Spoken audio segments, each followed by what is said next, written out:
Assalamu alaikum wa rahmatullahi wa barakatuh. Bismillah, walhamdulillah, wassalatu wassalamu ala rasulillah, wa ba'd. All praise is due to Allah Tabaraka wa Ta'ala, the most gracious, the most merciful, the one that has created the whole universe, and the major purpose why He created all of that, because He wanted us to worship Him. And we also ask Allah Tabaraka wa Ta'ala to send peace and blessings to the Prophet Sallallahu Alaihi Wasallam. Back to our seerah, we had ended when this man Utbah ibn Rabi'ah had come to the Prophet Sallallahu Alaihi Wasallam and had promised him a lot of favors, which the Prophet Sallallahu Alaihi Wasallam denied. And having failed this, the Quraysh still didn't give up. They came back with some other plans, because they wanted the message to stop. And what was some of the other plans? So Quraysh brought another plan, and one day they came to the Prophet ﷺ and they said to him, one day worship our gods, and the other day we shall worship your God. And the Prophet ﷺ, before replying to them, Allah revealed verses to him, and these verses are in Surah Al-Kafirun. And this surah is in Juz Amma. It says, A'udhu billahi minash shaitanir rajim. Bismillahir Rahmanir Rahim. In the name of Allah, the most gracious and the most merciful. Qul ya ayyuhal kafirun. O Muhammad, say to them, O you who disbelieve, La a'budu ma ta'budun. I do not believe, I do not worship what you worship. وَلَا أَنْتُمْ عَابِدُونَ مَا أَعْبُدُ. And you also don't worship what I worship. وَلَا أَنَا عَابِدٌ مَا عَبَدْتُمْ. And I do not worship what you people worship. وَلَا أَنْتُمْ عَابِدُونَ مَا أَعْبُدُ. And you also do not worship what I worship. لَكُمْ دِينُكُمْ وَلِيَ دِينِ. You Quraysh, you have your own religion, and I also have my own religion. So if they refuse to accept the message, let them continue with their disbelief, and you also continue with your belief. For indeed, you cannot mix these things. You cannot be Muslim partially and you partially you go and worship other gods. As Allah Tabaraka wa Ta'ala told us in Surah Al-Baqarah, Allah Azza wa Jalla says, Ya ayyuhalladhina amanu dukhulu fi silmi kaffa. O you who have believed, enter into Islam completely. Do not enter partially. Enter completely into Islam. And he said, do not even follow the footsteps of the devil. So this was the reply of the Prophet ﷺ to these men that came to him, asking him to worship their gods one day and to worship Allah Tabaraka wa Ta'ala the other day, which the Prophet ﷺ denied. And thereafter, Allah Tabaraka wa Ta'ala admonished the Prophet ﷺ at one stage. And in this very regards, the Quraysh had called the Prophet ﷺ to discuss a matter. And when the Prophet ﷺ came and he was discussing Islam with them, spreading Islam to them, thinking that they would actually accept the message, as he was still talking to them, a man named Abdullah ibn Maktoum came to him. And this man was a blind man. He called the Prophet ﷺ, O Muhammad, tell me some of the goodness that has been given to you by Allah subhanahu wa ta'ala. So he looked at him a little bit and he frowned at him, sallallahu alayhi wasallam, and he continued giving the message to these people of the Quraysh. And Allah tabaraka wa ta'ala admonished him because of what he did, sallallahu alayhi wasallam. And this was a test that Allah tabaraka wa ta'ala wanted to, test the Prophet sallallahu alaihi wasallam, and also he wanted us to learn that if you are admonished, what do you do if you are corrected? So Allah Tabaraka wa Ta'ala revealed verses of Surah Al-Abasa, and Jibreel alayhi salam came down with these verses. The verses were saying, أعوذ بالله من الشيطان الرجيم عبس وتولى. He frowned and turned away. أن جاءه الأعمى. When the blind man came to him. وَمَا يُدْرِيكَ لَعَلَّهُ يَزَّكَّى. How do you know? Perhaps this blind mind might be purified. أَوْ يَذَّكَّرُ فَتَنْفَعَهُ الذِّكْرَى. Or if you reminded him, indeed this reminder would have benefited him. أَمَّا مَنِ اسْتَغْنَى فَأَنْتَ لَهُ تَصَدَّى. And as for those who are not even bothered at you, you are concentrating on them so much. And Allah says, وَمَا عَلَيْكَ أَلَّا يَزَّكَّى. And it's not against you if these people do not purify themselves. Meaning, for you, you have done your message. It's not against you if these people don't believe in the message of Islam. This is what Allah Ta'ala said even earlier, as we said, that the only duty of the messenger is to notify the people. And that's it. He doesn't need to tell them too much, or he doesn't need to force them into the religion. He just needs to convey the message, and that's his work. It's done. He will not be made accountable for their bad deeds. So this is what Allah Ta'ala was saying to the Prophet Sallallahu Alaihi Wasallam. And the Prophet ﷺ immediately turned back to this man, Abdullah ibn Maktum, and he addressed him, and he smiled at him, and he reminded him about the message of Islam. And later on, in his years of prophethood, the Prophet ﷺ used to smile at this man, and he was like, "Oh, Abdullah ibn Maktum, you are the person that I was admonished about by Allah Ta'ala." And also Abdullah ibn Maktum was so honored about this, and he was also a happy man, although he was blind, but in front of Allah Ta'ala he had really a high status. Now thereafter, the Quraysh came to the Prophet ﷺ, and they said to him, "We are ready to accept the message of Islam for as long as you give us a sign that shows that you are a Nabi." And they said that we want you to split the moon into half. This looked impossible at that time, but the Prophet ﷺ simply made dua to Allah Ta'ala, and after that he pointed at the moon, and the moon split. If you try to see the diagrams of the moon is actually splitted. There is a crack in the moon. And this is supported by the verse of Allah Ta'ala in Surah Al-Qamar. And this verse says, أعوذ بالله من الشيطان الرجيم اقتربت الساعة وانشق القمر. The hour is nigh and the moon has split. قال سبحانه وإن يروا آية يعرضوا وَيَقُولُوا سِحْرٌ مُسْتَمِرٌ. And when this moon was split, these people said, "This is not but clear magic." Look at these people. They asked for a sign came, they called it magic.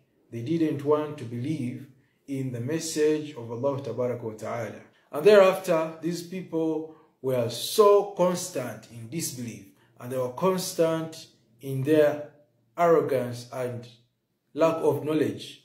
They said to the Prophet ﷺ, "We will not believe in you until you make the springs gush out from the earth." And this is supported by a verse in Surah Al-Isra. "We will not believe in you until you make springs gush out from the earth from where we point." And these were the Quraysh. They wanted miracles, but when these miracles came, they again disbelieved, and they said it was magic. And also they said, "Oh, you make for us gardens of dates and fruits, and make rivers pour through them." And also they said, after one verse in Surah Al-Isra, أو يكون لك بيت من زخرف, or we want you to have a house that is made of gold. أو ترقى في السماء, or ascend into the heavens. وَلَن نُؤْمِن, and they said, even if you ascend into the heavens, we shall not believe. وَلَن نُؤْمِنَ لِرُقِيكَ حَتَّى تُنَزِّلَ عَلَيْنَا كِتَابًا نَقْرَأُ, and even if you go into the heavens, we want you to come back with a book that we can read. قُلْ سُبْحَانَ رَبِّي هَلْ كُنْتُ إِلَّا بَشَرًا رَسُولًا. And Allah said to them that glory be to my God, I am not but a human being and a messenger. So Allah Ta'ala didn't show them what they wanted, and He said to the Prophet ﷺ, said to them, you're only a man. The only difference that you have is that you're a messenger. And these people went to another level. They also asked for the punishment from Allah Ta'ala. And they said in Surah Al-Anfal, أعوذ بالله من الشيطان الرجيم وإذ قالوا اللهم إن كان هذا هو الحق من عندك فأمطر علينا حجارة من السماء أو ائتنا بعذاب أليم. And they said to the Prophet, if you say that what you have come with is true, then tell your Lord to give us a punishment, to make rocks rain from the heavens upon us. And they asked for the punishment of Allah Ta'ala. But, subhanallah, people are really disrespectful. Seriously. These people were so disrespectful. And this also takes us to the point whereby we acknowledge that Allah Ta'ala is the most patient one. Amongst his names, he has a name, As-Sabur, the most patient one. Allah Ta'ala is the most patient, because by this they were like they're trying to test, they were like they were trying to provoke Allah Ta'ala to send for them a punishment, but still Allah Ta'ala didn't send to them the punishment they were asking for. How merciful is our Lord? How merciful is Allah Ta'ala? And in this very regards, Allah Ta'ala says, Allah will not punish them for as long as you are still in them. وَمَا كَانَ اللَّهُ مُعَذِّبَهُمْ وَهُمْ يَسْتَغْفِرُونَ. And Allah will not punish them for as long as they seek repentance to Him. So thereafter, the persecution continued, and the Quraysh were mistreating the Muslims, so much so that the Prophet ﷺ gathered some of the people who believed at that time, and he told them, I allow you to leave Mecca. If you would like to go, you go to Habasha. You will find a man there. He is called Ashama, and he is a just ruler. He will be very just towards you. Explain to him what happened, and he will give you shelter. So these people, the Sirah says, there were 10 men, although some people take it to 12 men.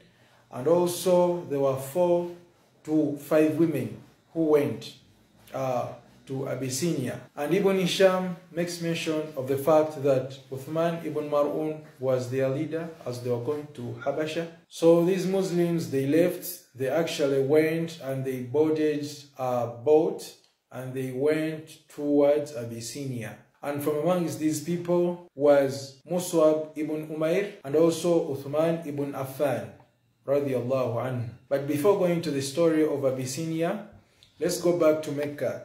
And we want to see some of the things that really happened in Mecca. And one day the Prophet ﷺ was near Kaaba, close to Safa, and he was worshipping Allah Ta'ala. So Abu Jahl came to him. He beat him up, like seriously, and he swore him to the extent that the Prophet ﷺ started bleeding. So remember, we had said that in a family, there would be people who would still support you if you're a Muslim at that time, and there would be those people that would go against you if you became a Muslim. So amongst the family of the Prophet ﷺ, there was his beloved uncle, and his uncle was Hamza ibn Abi Talib. And now this Hamza, he was not around, he was out hunting, and he came back, and someone told him that, you know what they have done to your nephew? Someone has beat him up to the extent of bleeding. And he asked, who was that? And they told him it was Abu Jahl. So Hamza bin Abi Talib was so angry, and he went with his bow and arrow, and he went to this man Abu Jahl, and he struck him, so much so that Abu Jahl started to cry. And Hamza ibn Abi Talib said to him, "Atashumuhu wa ana ala dinihi aqulu ma yaqul?"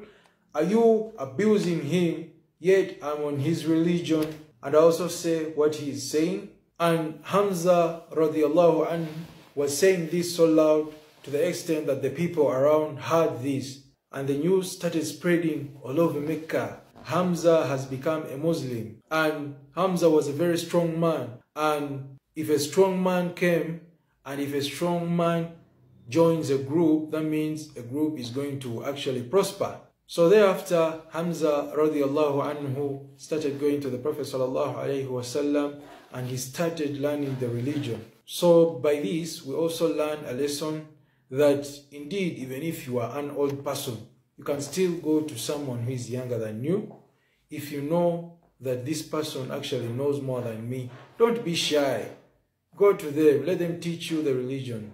And indeed, you'll be from amongst those people who Allah Tabaraka wa Ta'ala will be pleased with on the day of judgment. So please, don't be shy because someone is young and you're like, how is he going to teach me when he's young like this? It's all about knowledge. It's not all about if someone is young or not. So embrace those people. Learn the religion of Allah Tabaraka wa Ta'ala. Allah will pay you abundantly. So back to our seerah. And these people, in the early years, in the initial stages of Islam, they used to gather in the house of Al-Arqam, Ibn Abil Arqam. And this was a man, and he was actually a teenager by this time, and he was from a clan of Makhzumi. And this Makhzumi clan had a little bit of a war or disagreement with the clan of the Prophet ﷺ, whose clan was Banu Hashim. So Banu Hashim and the Makhzumi clan, they didn't go well. They weren't on the same page, but it was because of Islam that these people actually built that love within themselves, and the wars stopped. So Al-Arqam, Ibn Abi Arqam, he used to invite the Prophet ﷺ with some other people, and they used to learn in his house. Radiyallahu anhu. May Allah be pleased with him. So the Muslims started to grow in number. So the Rasul made a dua thereafter, after this, and he made a dua to Allah Tabaraka wa Ta'ala saying, Allahumma a'izz al-Islam bi-ahdi umarain. Oh Allah, make Islam strong, make Islam prosper through the two Umars. And who were the two Umars? One was Umar ibn al-Khattab, and the other one was Amr ibn Hisham, the enemy of Allah. And look at the dua of the Prophet. He knew these were the enemies of Islam, but he continued and prayed for them to accept the message of Islam. And his dua was accepted by Allah Tabaraka wa Ta'ala. Allah picked Umar ibn al-Khattab to be one of the strong people that will actually help in the spreading of Islam. And how did Umar ibn al-Khattab become a Muslim? His story was like this. Umar radiallahu anhu, one day he got up, and by this time he was not a Muslim, and he was fed up. Who is this man trying to cause chaos in Mecca? He's trying to swear our gods. He's telling this and that. He's trying to change our lives. Who is this man? It was in the morning. He went out of his house with a very sharp sword. And on his way to the house of Al-Arqam, Ibn Abil Arqam, where the Prophet ﷺ was, he found some Sahaba on the way. And this Sahaba was actually a Muslim also. And he told him, "Oh Umar, where are you going?" And he was like, "I'm going to dismiss this man. I'm tired of him, Muhammad sallallahu alaihi wasallam." And this man told him that before you go to the Prophet to dismiss him, go to your own sister, Fatima bin al-Khattab. She has also become Muslim. So he said, "Good idea." And he headed over to the house of his in-law, who was Sa'id ibn Zayd. And when he went there, he started knocking the door in an aggressive way. And these people knew that this was Umar ibn Khattab. So one narration says they were reading the Quran, and Khattab ibn Arat was the one teaching them. So they hid the Quran, and they were all in fear, This man was feared, Umar ibn Khattab.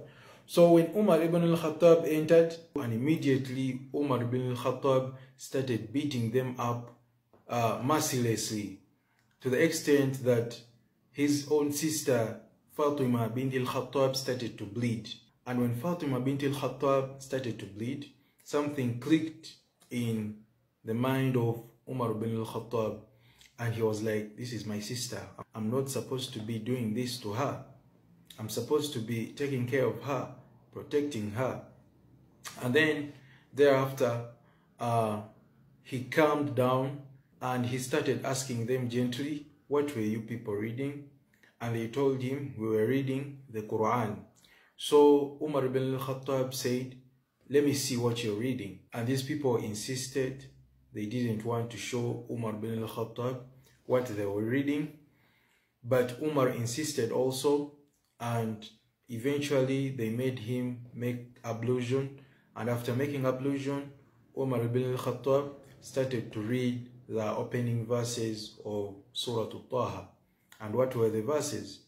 The verses go, "A'udhu billahi minash shaytanir rajim. Bismillahir rahmanir rahim.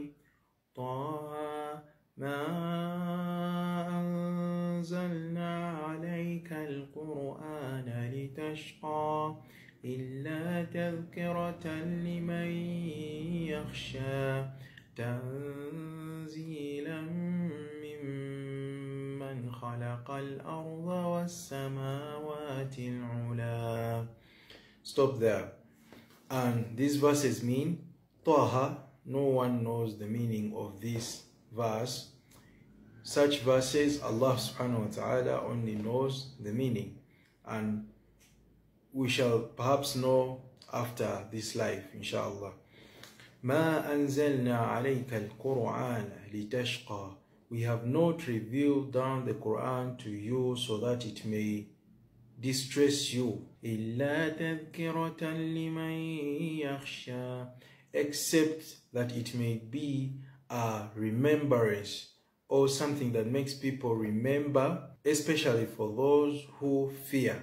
Who fear what? Who fear the punishments of Allah Ta'ala. تنزيلا ممن خلق الأرض والسماوات العلا. And this Quran is being sent down from the one who created the world and the heavens at large. So immediately when Umar bin al-Khattab read such verses, his heart became softened and he became a very good person from that very point. And Umar bin al-Khattab said to these people, "I need to see the messenger." So they said, "Well, we can take you to the messenger." So they took Umar bin al-Khattab to the messenger sallallahu alayhi wasallam. And when Umar radiallahu anhu reached the door, he knocked. And these people were actually revising, they were learning their religion. So they said, "Hada Umar, yuridillahu bihi khayran yuslim." This is Umar, if indeed what Allah subhanahu wa ta'ala has determined that Umar's arrival is going to be good to us, he's going to actually be a Muslim. وَإِن يَكُنْ غَيْرَ ذَلِكَ. And if it's not like that, يَكُنْ قَتْلُهُ عَلَيْنَا هَيِّنًا. Then let be the killing of Umar be simple for us, because they used to fear him. He was a very strong man, as we had said earlier. He was a courageous man, a very big body, muscular. So Umar bin al-Khattab came And immediately he entered the house.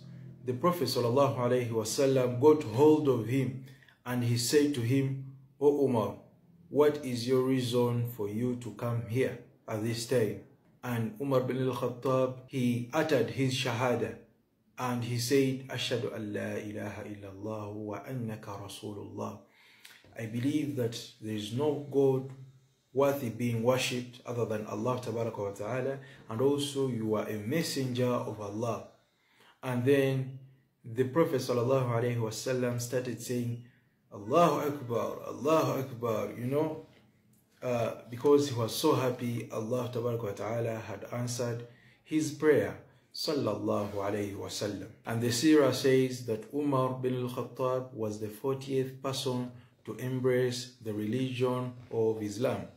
So Umar radiallahu anhu, after this, he asked in public, "Who is the man in Quraysh who has the name of spreading gossip like wildfire?" So the people told him it was Jamil ibn Ma'mara al-Jumahi. And this man was really good as far as gossip was concerned. So this man came and he actually started spreading the news all over Mecca. And Umar and Hamza started encouraging the Muslims to not to fear, to be strong. And then Umar and Hamza led the Muslims towards the Kaaba. And on one line, there was Umar trying to protect the Muslims, and on the other line, there was Hamza ibn Abi Talib, because these were strong men. So no one could dare come near the Muslims because they feared these men. So even the people in Habasha started coming back to Mecca after 3 months, because they knew Islam was starting to get power and strength in the community. So the Quraysh decided to go to some Jewish clans around and then ask them, "How do you deal with this man?" And they said, "If you want to know whether he is indeed a prophet, ask him these questions." And what were the questions? We're going to look at these questions, and there were 3 questions. And the first question was, ask him about the youth of a long time ago. And the second question was, ask him about the man who traveled from the east to the west and he was very powerful. And the third question was, ask him about the soul and how it works. So they went to the Prophet ﷺ. They actually asked him these 3 questions, and he said that he would give them the response tomorrow. So a day passed, 2 days passed, 3 days passed. The Prophet ﷺ wasn't getting revelation. And 15 days passed, and Quraysh came back to him asking him about the issue, about the questions. So the Prophet ﷺ prayed to Allah, and 15 days later, the revelation came down, and Allah Ta'ala was answering the Quraysh. And one of the reasons it delayed is because the Prophet ﷺ didn't say, Insha'Allah. That is what the ulama say. The Prophet ﷺ didn't say, Insha'Allah, if Allah wills. That's what the meaning of Insha'Allah. So in this regards, Allah Ta'ala sent verses, وَيَسْأَلُونَكَ عَنِ الرُّوحِ.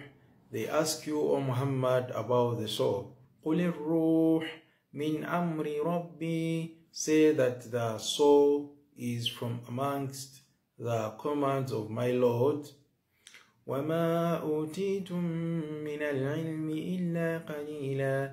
And Allah has not given us knowledge of the soul except a little bit. And also for the youth, these were the Ashab al-Kahfi that had very strong iman, and Allah subhanahu wa ta'ala made them sleep for many years until when they woke up later, when all the place had changed. And also the person who traveled from the east to the west, he was known as Dhul Qarnayn. And you can also find this in Surah Al-Kahfi, inshallah, if you read it. So the Quraysh went to Abdul Muttalib with some promises, promising Abdul Muttalib a lot of promises. And they said to him, you need to stop supporting this Muhammad of yours. We are making you this offer. And they say to him, we are actually going to give you blood money to whatever people you want. The only thing that you need to do is give us Muhammad. We want to execute him. And take any of our sons and give us your Muhammad. So this was the opinion of these Quraysh people, because they wanted to kill the Prophet sallallahu alaihi wasallam. So this Quraysh wrote something, and it was like, in quotes, these families of Banu Muttalib and Banu Hashim who are Muslims, we are going to expel them from our cities, and we will not deal with them, we will not buy from them, we will not sell to them, we will not marry from them, neither shall they marry from us. We will not provide to them, we shall not make any treaties with them, we shall not mix with them, nor shall we talk to them. We will not enter their houses, nor will they enter our houses.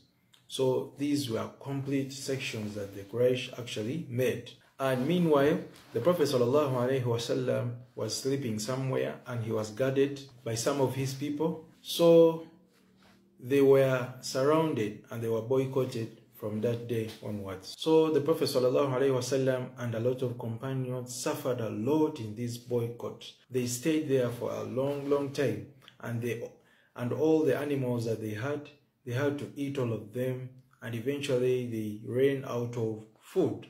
So they started to roast skin that came out of these animals, and they started to eat even leaves of trees, and also they started to eat roots. Imagine the suffering that these Sahabas actually passed through. May Allah be pleased with all of them. So imagine the Prophet ﷺ suffering this much with the Sahaba for not 1 year, not 2 years, but 3 full years. Sallallahu Alaihi Wasallam. So the Prophet ordered the Muslims to go to Abyssinia to a Christian man who was known as Al-Ashama. By this time, the Muslim men were 83, if we count Ammar ibn Yasir, and if we don't count Ammar ibn Yasir, the Muslim men were 82, and then from amongst them there were 18 women. So Ja'far ibn Abi Talib led the people, and they got to Ethiopia, and this was 5 years after prophethood. So Ja'far radiallahu anhu tells Najash, the king who was there, the Negus or Al-Ashama, and he said to him, we are people who have been oppressed by our own people. We have a messenger who has come with the word of Allah subhanahu wa ta'ala, who has instructed us to stop worshipping idols, to stop oppressing our women, to stop cheating, deceiving, to look after our neighbors, honor our treaties, and to fulfill our promises. And he has instructed us to pray, to give alms tax, and our people began to persecute us. They wanted us to go back to the religion of our forefathers. So these were the words of Ja'far radiallahu anhu. So remember, the Quraysh had also sent their men, and from amongst their men was Amir ibn al-As and Abdullahi ibn Abi Rabi'a. And they tried to bribe this king, An-Negus, and they tried to give him some goods. And this king was a very just king, as the Prophet ﷺ had said earlier, before the Muslims actually setting off to Ethiopia. So the next morning, the Quraysh men tried to blackmail the Muslims about Jesus. They said, you know what these people say about Jesus? And they tried to lie against the Muslims. So Najashi called the Muslims to confirm this. And he said to them, read me some verses that you have about the Prophet Jesus alayhi salam. So Ja'far radiallahu anhu started reading some verses of Surah Maryam. And after reading some verses of Surah Maryam, indeed, the message was similar to that was sent to Jesus alayhi salam. So Najashi started to cry. He cried so much so that Allah subhanahu wa ta'ala has revealed some verses to make us remember some of the incidents that happened on this very occasion. And these verses are in Surah Al-Ma'idah. And the verse goes, أعوذ بالله من الشيطان الرجيم وإذا سمعوا ما أنزل إلى الرسول ترى أعينهم تفيض من الدمع مما عرفوا من الحق يقولون ربنا آمنا فاكتبنا مع الشاهدين. And in general, the verse says that when these people heard what was revealed to the messenger, they started to cry because they had actually heard from the truth and they had actually known the truth. And they say that, "Oh our Lord, we have believed, and indeed we are kindly requesting you to write us from amongst those who have witnessed." So this was An-Najashi. Only Allah knows his status. With these words, inshallah, we shall start from there. The very next day we shall meet. May Allah guide you, may Allah bless you, may Allah protect you, may Allah love you.